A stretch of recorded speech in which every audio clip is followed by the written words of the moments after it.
Would you like to introduce yourself? My name is Matt Hardy. I am from a small rural town in North Carolina, Cameron, North Carolina. My brother and I are the Hardy Boys. And how long have you actually been wrestling?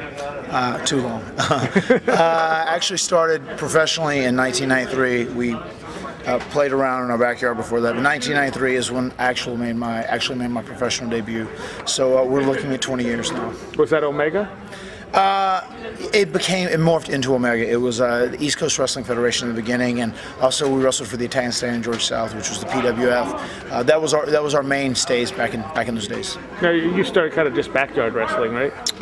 Yeah, we did. We kind of did that. And we met a couple guys who were actually legit professional wrestlers. They took us to Stallions. And he kind of helped us out with the terminology, the psychology, and the way things actually work in the business. And then he would also have us drive up and down the East Coast 7 or 8 hours and pay us with a hot dog at the end of the night. So we got a lot of good ring time under our belt during that period. Okay. When you got into the WWE, how did that make you feel? It was definitely a dream come true. I mean, that was our childhood dream.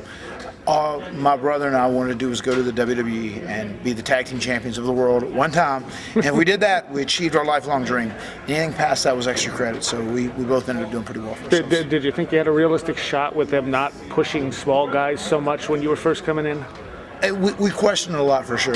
Once we got a chance to go to TV, even though it was the jobs, we knew the guys were happy with us because our main priority was to take bumps and make the other guys look good. And they always seemed to like us. They knew our name and they thought we had potential. And then once we started getting some opportunities to wrestle like non-televised matches before the show and whatnot, and they were looking at us, we thought it was a possibility, you know. So there was obviously a lot of questions then because that wasn't the era of smaller guys. And fortunately, we came into a time when there was a transition. And I think in some ways, you know, myself, Jeff, Edge, Christian, those guys, we helped transition to a smaller guy with a different style. Well, I think you allowed smaller guys to be taken more seriously. Yeah, I mean, you know, I have to look back and Flair not being a huge guy was definitely the forefather of it, really being a standout. And then, you know, Bret Hart and Shawn Michaels broke down a lot of doors. And then I think the door was cracked and about to shatter. And we, you know, the Hardys and Edge and Christian, those guys, you know, we finally nailed it and broke it down. What's the worst injury you got? Probably the most painful injury I had was when my abdominal wall tore. My intestines actually came out of my internal box there where it should be, and it was actually on the outside, right underneath my skin. That was very painful. Probably the worst. What was that from? Just being overworked, taking bumps, overcompensating. I had a tear in my abdominal wall, and my intestines were slowly starting to poke through, and I kept pushing them in, and then eventually it just ripped because I just kind of tried to work through the injury. One of the more serious injuries I had, I guess, too, was just my ACL was completely destroyed. My meniscus was gone, so my ACL in my left knee was repaired, and I have no meniscus in my left knee, so it's just still what I'm working with now. So what? I don't know if you can even this down, but what would be one of your favorite matches of your career? It is tough. There's just so many matches that hold a special place in my heart. You know, obviously, the first time we won the tag team titles, that was our dream come true. We beat the Ithaca in Fayetteville, North Carolina, a town very close to our hometown. That was a huge deal for us. First ever tag team ladder match was a huge deal. The TLC matches. Getting to do the first ever table match in the WWE in Madison Square Garden, beating the Dudleys was a very cool thing. Some of my stuff with MVP, that was one of my favorite feuds and programs for sure. I enjoyed the stuff with Edge, even though it started, you know, as a rough personal ride. Our cage match is one of my all-time favorite matches of all time. Do you still talk to Edge and Lita? Yeah, I definitely still talk to Adam. We stay in touch, and as far as Lita goes, you know, I'm in a different relationship. She is too, so I think people just kind of move on and grow up. Good. What's one of the weirdest things that's ever happened to you wrestling? There's been, I mean, one of the most. This is kind of my go-to answer on this a lot. One of the oddest things that ever happened, I had this fan who was a very goth fan who followed me around to many cities in different areas, and they actually sent vials of blood to my house, and they sent needles, and they asked if I would actually inject the blood into my bloodstream and give them, they sent empty vials, and they wanted my blood in return so that we'd be bonded and we'd be for infinity together forever. And how did that make you feel? Yeah, you know, I didn't get a restraining order. I mean, in some ways, I guess it's pretty cool that someone thinks that highly of you. It's also creepy in a weird way, but you know, looking back at it in hindsight now, it's just it was crazy, but it was interesting. At least I chalk everything up to an interesting experience, whether it's good or bad. Cool. Now you've been in obviously a bunch of different organizations, but you've been in the two major ones now, TNA and WWE. What did you find different working for them? I mean, WWE is just a global juggernaut, and nothing's going to touch them anytime soon.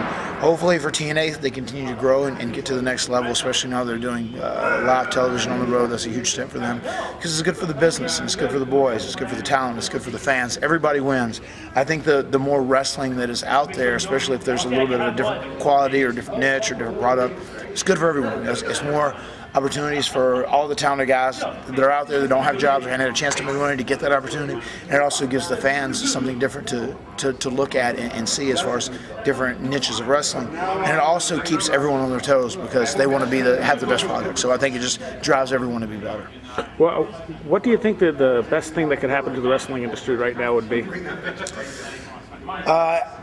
To me personally, I think this might be my personal opinion more than anything else. I just think wrestling, if it would get more sophisticated, because I don't really think WWE competes with the TNA as far as ratings and audience goes on. I think WWE competes against shows like Walking Dead and Breaking Bad and Sons of Anarchy, and the shows that are very sophisticated that, when they start a story, they end it, and I think wrestling historically has kind of thought like, okay, sure, we have the story going on, this guy may have got hurt, when he comes back, people forget about it, so will we. I think the fans are so educated now because there's so much information accessible at their fingertips. I don't think wrestling can, especially wrestling promotions or promoters, can insult their fans any longer. I think they need to really respect the fans, don't insult their intelligence, and once you start something, make it be a very sophisticated storyline because the audience is a lot smarter than ever has been. Cool. Were you a big ECW fan growing up? Yeah, ECW was the thing that sparked Attitude. It changed the business in so many ways. It was just very cool because it was the first time really getting to see that on a large national scale. So, yeah, Paul Heyman is brilliant as a booker and as a matchmaker, and he did the best to take whatever talent he had and make the most of it. He would always get the most out of each talent he had, and he would highlight their strengths. And I really applaud him for that. I always wondered if you and your brother had been inspired by Van Damme and Sabu. Yeah, the Poetry in Motion, although we probably became famous for that, we saw that from those guys originally, where Van Damme would get back and Sabu would jump off his back. We actually had a match with those guys, an independent match, when they were in ECW. The first time we'd ever met Sabu, and first time I'd ever wrestled RVD, and it was in North Carolina in Greenville, and we got to wrestle him, and we actually did it in that match as a counter on one of their things. So we kind of took it from there and ran from it. It worked out good for us, and Jeff's really cool, really graceful and stuff like that, so it was a good combination. So yeah, we definitely owe RVD and Sabu credit for that. Now, would you say your primary promotion now is ROH? Yeah, ROH would be my primary promotion. For right now, I'm not under contract with those guys, but I'm working pretty much a full-time schedule with them. And it's nice just because I feel like I'm at the age and I'm kind of at that state of the game, that stage of the game where, I just have to pick and choose what I do. I can wrestle 1 day, 2 days a week, and as long as I have 4 or 5 days to recuperate and take care of myself, I'm good. I think being 38 and with all the ladder matches, the TLC matches, the cage matches, and all the bumps and insane stuff I've done over the years, my body doesn't want that 4 or 5 days. And I think if I do that, I'm pushing myself too hard, and it makes me crazy. So my goal right now is to still be passionate and do wrestling like on a smart schedule and be happy and healthy when I'm at home. Okay. Are you able to make a living at it at this point? Yeah, well, I'm fortunately very blessed. If I just want to stop tomorrow, I don't have to do anything else. So, I just do this now because I love it and it keeps me in shape, and it truly is my passion. And it defines me in a lot of ways, and I feel like I'd be lost without it. Whenever I didn't date someone or had someone I love, wrestling was my mistress, So we'll always be a team. So yeah, but even still doing this, I'm able to do really well. So it's fun. There's no pressure, there's no stress, and this is truly. Tonight I did a promo at the very end of the night, and when I said these guys do it because they're passionate and they love it, and these fans come because they're passionate and they love it, it's true. This is wrestling in its purest and truest forms. There's no politics, there's no stress, there's no pressure. People aren't doing things because it's on TV, because they're trying to get spotted, they're trying to make money, they're doing it because they love it. So it's very cool. Okay, awesome. As far as injuries and stuff, how do you think that the wrestling industry could change to kind of cut down on the level of injuries? I think it's starting to be a lot more cognizant of that people are human beings, not machines. And I think they're doing really good things as far as the concussion awareness and testing for concussion things. I'm still an advocate now that guys could have mandatory off seasons, even if they don't want them. And I know when I was in it hot and heavy, and I was in a good spot, and I was making money, and I was in hot programs, like, I didn't want to take time off.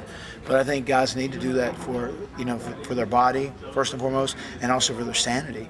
Because I know when I went for 11 or 12 years straight doing 300 days a year, like, you know, my body was destroyed, and also I lost some of my sanity at some point, just because you forget that you have a regular life, and you stop being true to yourself in your life. You're just totally obsessed with wrestling. And I think it's cool to always have that passion in your life, but I don't think you can be obsessed with it, because you have to remember that life goes on outside of wrestling. And sometimes it's hard to get out of that bubble when you're actually in the groove of doing that and working all the time.